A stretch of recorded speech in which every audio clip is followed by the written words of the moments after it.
Vader, ons dank U vir al U liefde en die genade, soos wat ons vanoggend al reeds gelees het, dat U Seun na die aarde toe gekom het, vol genade en waarheid. En Here, ons wil hierdie waarheid hoor. Ons wil leer oor U genade. Ons wil dit leef. Help ons om dit in te sien vandag. Amen. Ons is so tussen in die tyd tussen Jesus se opstanding en sy hemelvaart. As ons nou kyk na die periode waarin wat ons nou vier. Ons het klaar sy kruisiging en sy opstanding gevier en ons is nou op pad na die hemelvaart toe. En dit is so 'n half onseker tyd. Want wat beteken hierdie tyd nou eintlik vir my? Iets so tussenin. Wat beteken dit nou eintlik vir my? Die Bybel sê nie veel oor hierdie tyd nie. Wat hier gebeur het nie. So mense so half, jy weet eintlik nie wat nie. Jy weet dit kan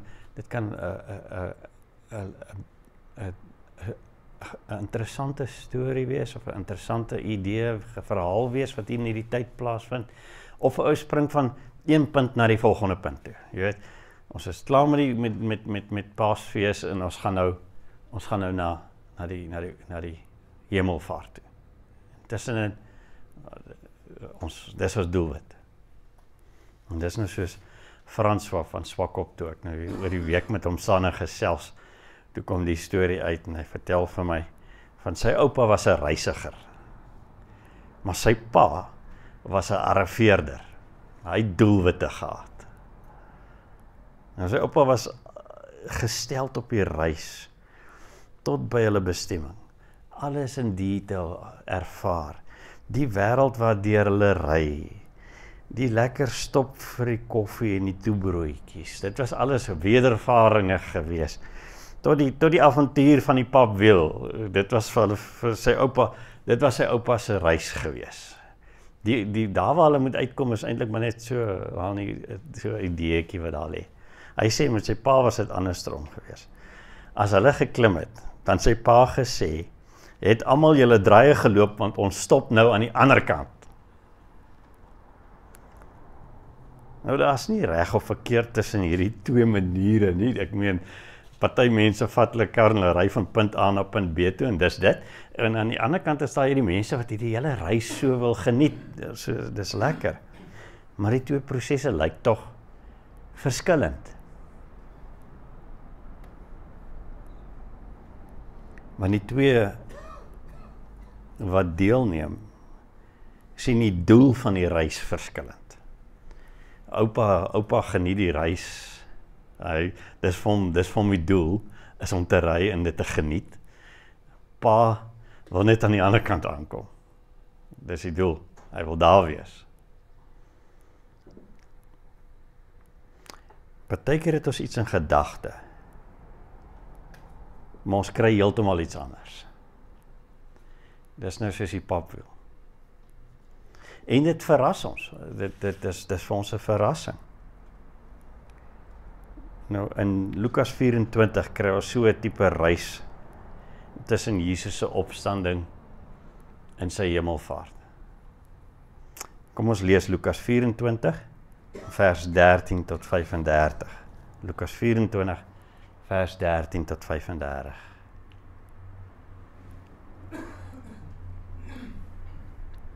As ons dit almal het, dan lees ons saam.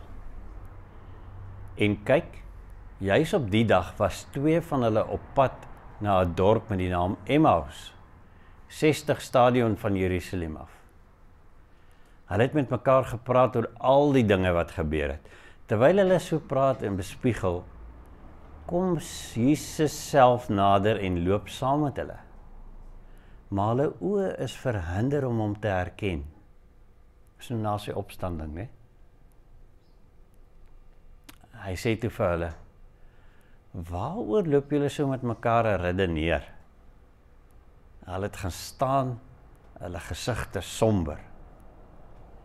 Een van hulle, met die naam Kleopas, het hom geantwoord, is u die enigste vreemdeling in Jerusalem wat nie weet van die dinge wat in hierdie dae in die stad gebeur het nie? Hy vra hulle, watte dinge? En hulle antwoord hom, dit wat gebeur het met Jesus van Nasaret, 'n profeet, magtig in woord en daad in die oë van God en die hele volk, en hoe die leierpriesters en ons volksleiers hom oorgelewer het om ter dood veroordeel te word en hom laat kruisig het. Ons het bly hoop dat hy is wat Israel gaan verlos. Maar intussen is dit nou al die 3de dag van dat dit gebeur het. Sommige vroue uit ons geleerdheid het ons ook boonop ontstel. Hulle was vanoggend vroeg by die graf, en toe hulle sy liggaam nie vind nie, het hulle kom vertel dat hulle 'n visioen gesien het van engele wat sê dat hy leef. 'n Paar van ons het na die graf gegaan en dit is net so aangetref soos die vroue gesê het. Maar hom het hulle nie gesien nie. Toe sê hy vir hulle, o julle wat so sonder begrip is, met harte wat traag is om alles te glo wat die profete gesê het. Moes die Christus nie hierdie dinge ly en in sy heerlikheid ingaan nie? Hierna het hy begin om al die skrifte oor hom, vanaf Moses en die profete, vir hulle uit te lê. Toe hulle nader kom in die dorpie waarheen hulle op pad was, het Jesus voorgegee dat hy verder wil reis. Maar hulle het sterk by hom aangedring. Bly by ons, want dit is amper aand en die dag is reeds verby. Hy het toe ingedraai om by hulle oor te bly. Terwyl hy saam met hulle vir ete aangeleen het, het hy brood geneem en die seëngebed uitgespreek, dit gebreek en vir hulle gegee. Toe is hulle oë geopen en hulle het hom herken. Hy het egter uit hulle sig verdwyn. En hulle het vir mekaar gesê, was ons harte nie brandend in ons, toe hy met ons langs die pad gepraat en die skrifte vir ons uitgelê het nie. Hulle het onmiddellik opgestaan en na Jerusalem teruggekeer, waar hulle die 11 en die ander saam met hulle by mekaar gevind het. En hulle het gesê, die Here is werklik uit die dood opgewek en het aan Simon verskyn. Hulle het verduidelik toe dat wat op die pad met hulle gebeur het en hoe hy met die breek van die brood aan hulle bekend geword het. En die breek van die brood het hulle direk herinner aan wat Jesus gedoen het voor sy kruisiging, wanneer hy die nagmaal ingestel het.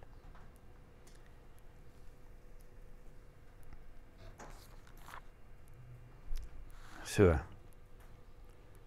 ons verhaal is vandag 2 manne stap op die Sondag na Jesus se dood van Jerusalem af na Emmaus toe. Dis die hele verhaal.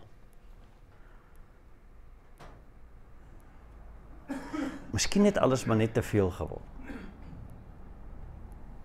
En hulle wil net wegkom van daai verdrukte situasie in Jerusalem. Die doodsheid wat daar vir hulle net onder almal is. Daai verlies. En een van hulle was byvoorbeeld Kleopas, wie se vrou Maria by die kruis gestaan het. Dink net die trauma wat in die huis moes gewees het in daai dag. Sy het by 'n kruis gestaan en gesien hoe iemand gekruisig word en aan 'n kruis doodgaan.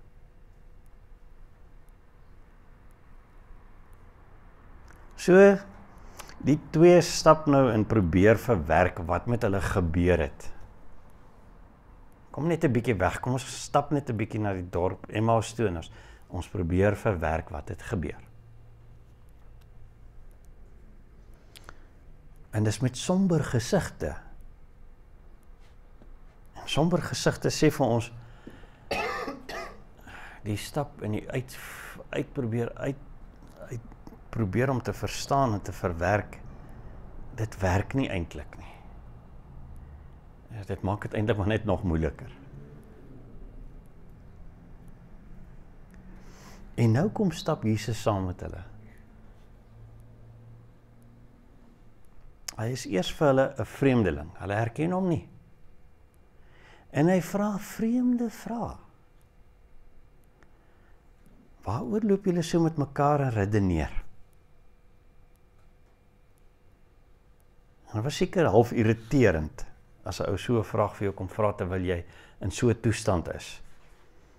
Dat iemand sulke onnodige vrae kan vra en so oningelig is terwyl jy net probeer sin maak uit dit wat om jou aangaan. Dit wat jy ervaar. Wie is hierdie indringer?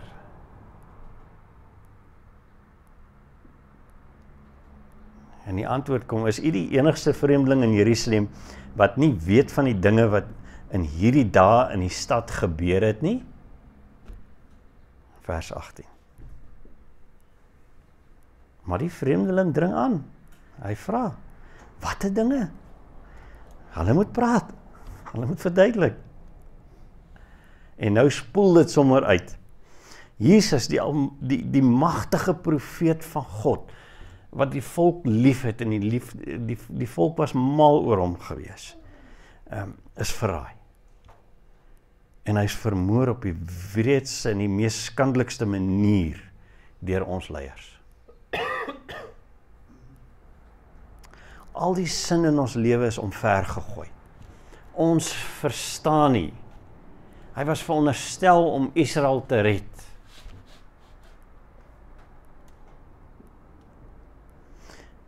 En of dit nie goed genoeg is nie, erg genoeg is nie, kom babbel 'n klomp vrouens oor sy liggaam wat nou weg is. En oor 'n visioen van wat hulle gesien het met engele wat sê hy lewe weer.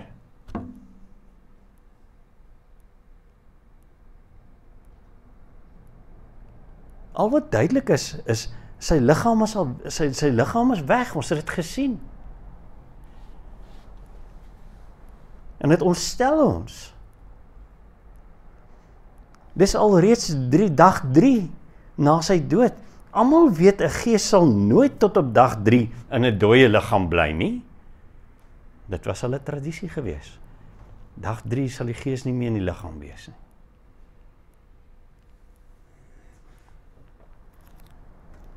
Dit ontstel ons. Ons het gedog, hy gaan die volk red. Ons het gedog, maar niks het, alles wat ons gehoop het verlore gegaan. En nou is ons sommer weer van voor af ontstel. Wat maak ons hiermee? Hoe hanteer ons dit? Wat moet ons hiermee maak?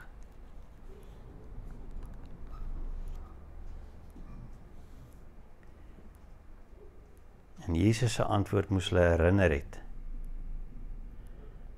aan wat hy soveel keer vir hulle moes sê terwyl hy saam met hulle was. Ai klein gelowiges. Ai my mense. Vers 25 se tweede helfte.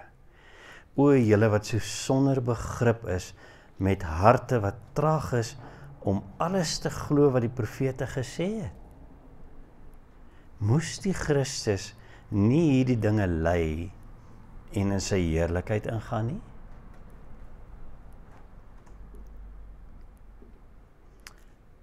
Sonder begrip en traag om te glo is Jesus se opinie.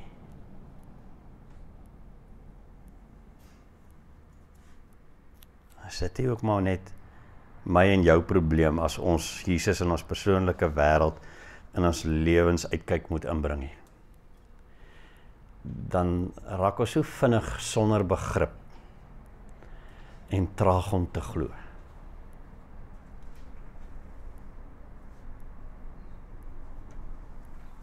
Glo jy werklik Jesus moes en het eers vir jou gelei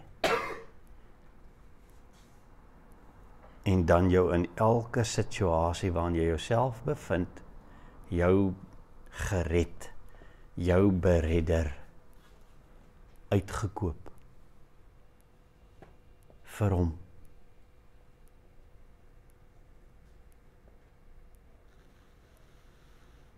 Glo jy dat hy eers sy volle erkenning, sy alleenreg tot jou moes kry, om die ware koning in jou lewe te wees? Daar kan nie twee konings wees nie. Dis wat hy vir hulle verduidelik. Wat die Christus moes ly om en dat hy in sy heerlikheid moes ingaan.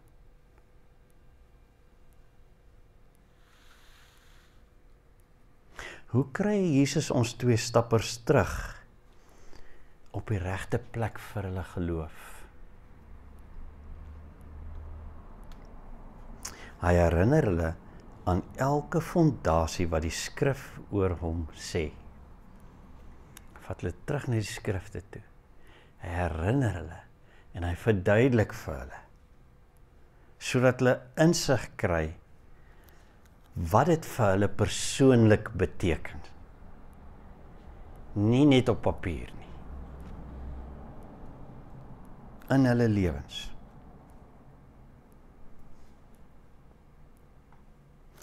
Sy interaksie moet hulle red uit hulle eie vervalle toestand uit, waar hulle nie kan verstaan nie, al wil hulle, waar hulle alles self probeer uitsorteer, en nie kan nie.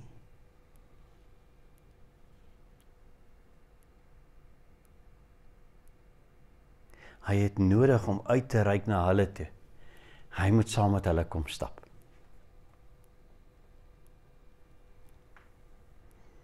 Voor sy werk kan plaasvind in hulle.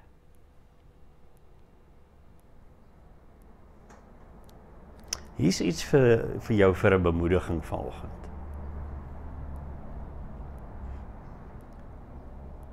Jesus verskyn altyd aan jou.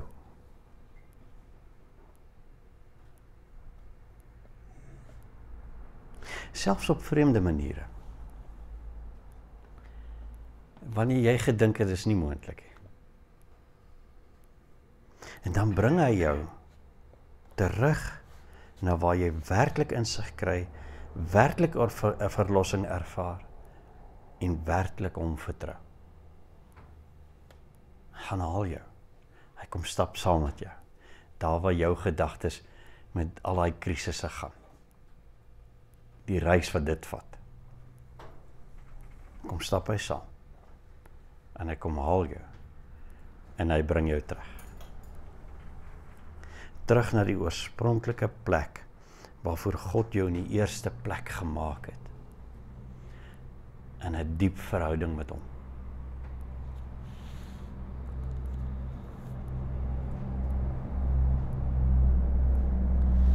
En dan sien ons hierso in vers 28, toe hulle nader kom in die dorpie waar hy in op pad was, het Jesus voorgegee dat hy verder wil reis, maar hulle het sterk by hom aangedring. Bly by ons, want dit is amper aand en die dag is verby. Jesus se ingryping, Jesus se saamstap, bring onmiddellike verandering in hulle. Wanneer hy ingryp, is dit onmiddellik verandering. Jesus gee voor hy wil verder reis. Maar hulle wil nou saam met hom eet en nog meer van hierdie ervaar. Hulle wil nog meer weet. Hulle wil dit ervaar in hulle lewens, hierdie nuwe lewe wat hulle hieroor ervaar. Hulle weet nog nie wat het nou regtig gebeur nie. Maar hulle weet, hulle is onherroepelik verander in die proses, soos wat Jesus saam met hulle gestap het en vir hulle verduidelik het.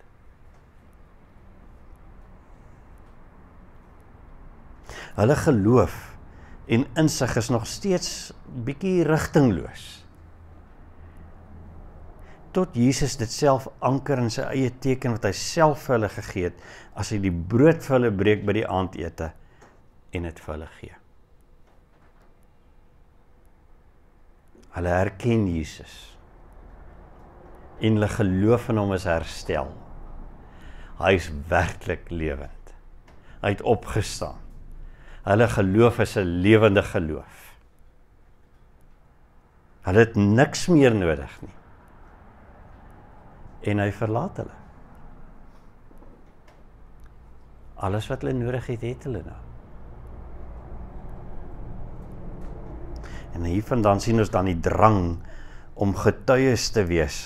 Hulle praat, hulle sê vir mekaar, was ons harte nie brandend in ons, toe hy met ons langs die pad gepraat en die skrifte vir ons uitgelê het nie.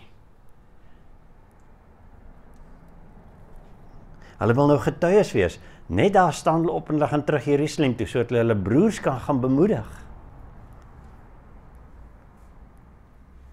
En dan ervaar hulle die vreugde, as hulle self bemoedig word, deur die getuienis van Petrus oor Jesus.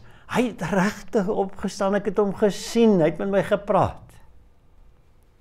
En hulle kan sê, ja, hy het met ons ook gepraat. Hy het vir ons verduidelik. Ons het lewe in ons.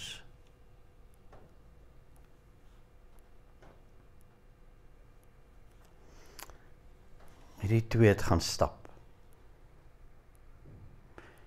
Soos wat ek en jy ook maar elke dag moet stap. Met alles om ons. Om het uit te sorteer. In ons koppe, in ons harte.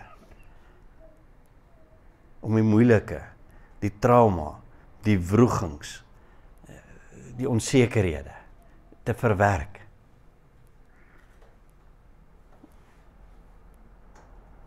Tot Jesus saam kom stap.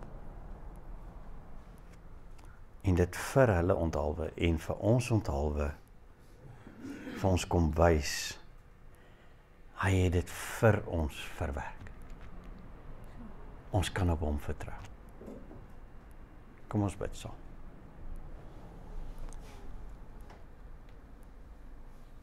Ons hemelse Vader,